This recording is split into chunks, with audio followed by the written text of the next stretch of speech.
God's got your back, like a good belayer has their climber.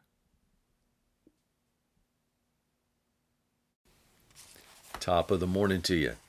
When reading Psalm 121 with the eyes of love and a firm determination to get to know God better, we learn that trusting God is a choice. Verse 1 says, I will lift up my eyes to the hills. Now, these are not just some ordinary hills he's lifting his eyes up to. These are places God is known to hang out. Mount Moriah, the place where Abraham was to offer his son as a sacrifice to God as a test of his obedience. Later, this same mountain was to be the site where David chose to build the first temple to house God's presence. The other hill is Mount Zion, known as the place where Yahweh dwells and where Christ will rule when he returns to reign over the earth. So it is clear that the psalmist chooses to rely on God for help. Why does he make this choice? Why not trust in chance or some false god? Verse 2, my help comes from the Lord who made heaven and earth. Just like anyone who only wants the best, they put their faith in quality manufacturers. Like for cars, it's Mercedes-Benz. The psalmist says, look, I'm trusting in the one who made heaven and earth.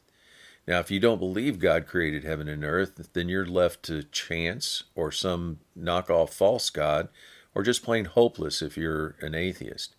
The psalmist uses the rest of the psalm, verse 3 through 8, explaining why he puts so much trust in God for his help. He states that God will not allow your foot to slip or be moved. He will not slumber. In other words, he remains always on the alert, ready to come to your aid.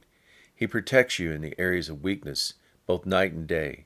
If you've ever been rappelling, you could compare God to the person called the belayer who controls the safety rope for the climber. Just like God, the belayer is attentive, paying close attention, because it can mean the difference between life and death. The belayer is involved, encouraging the climber when they need it, and staying aware of hazards around the climber.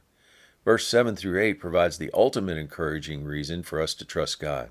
The Lord will keep you from all evil. He will keep or protect your life and the path you travel on, now and forever. What else could you possibly need? It's no wonder the psalmist chooses to focus on the hills where God is to be found. Genesis 22:14. Abraham called the name of the place, the Lord will provide. As it is said to this day, in the mountain of the Lord it shall be provided. The word of encouragement today: when we need help or when we get in trouble, where do we naturally choose to focus on? Do we rely on ourselves, others, or do we call on the great provider, God? After all, he has our back and our safety rope. He's someone who can be counted on to come through, especially when things look impossible. But let's not wait for these huge moments in time before we trust in him. Start now by obeying Proverbs 3:5. Trust in the Lord with all your heart and lean not on your own understanding. In all your ways acknowledge him, and he shall direct your paths. Have a great day.